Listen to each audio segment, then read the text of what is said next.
Hello guys! Magandang araw sa inyong lahat.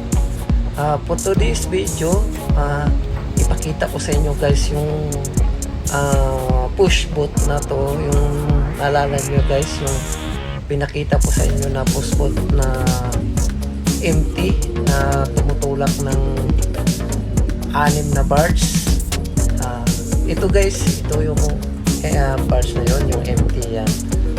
Yung pangalan niya is Berhaven 7. So gayon guys, ipakita ko na naman sa inyo ang Berhaven 7 na loaded siya guys. So ito is empty siya. So ipakita ko sa inyo na loaded ang push boat na to. Sobrang lakas talaga nito guys, kasi ito 6 na barge yung tinutulak niya na empty. Tsaka ngayon guys, sa sunod na video nito,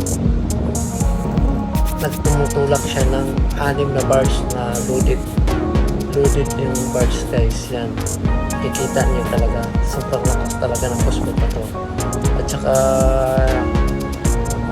dadalhin niya yan doon sa Germany guys, yung tinutulak niya. So hindi lang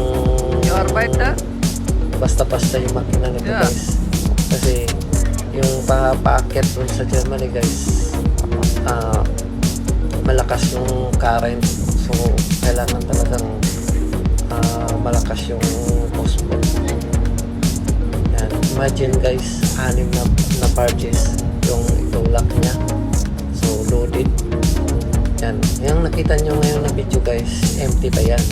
So sa susunod na video yan, loaded na yan. So keep on watching guys, tingnan lang nyo yan guys kung sa kalakas itong Berhaven 7. Yan, okay guys, keep on watching. Yan guys, ito na yung barge na Berhaven 7 na loaded. Yan, nakita nyo guys, lubog na lubog. Yan, 6 na barge yan yung tinutulak nila. Yan, taas. Paakyat pa yan ng Germany guys, yan ang tinutulak niya. So yan, ilang sentimeter lang yung distansya sa freeboard nila sa tubig. Yan, taas guys. Dalawa yan sa guys, yung barge magkatabi. Yan, Berhaven 7. Okay guys, keep on watching. Maraming salamat. Berhaven 7 is an inland push-tow 6 cargo. Barges and is sailing under the flag of Netherlands.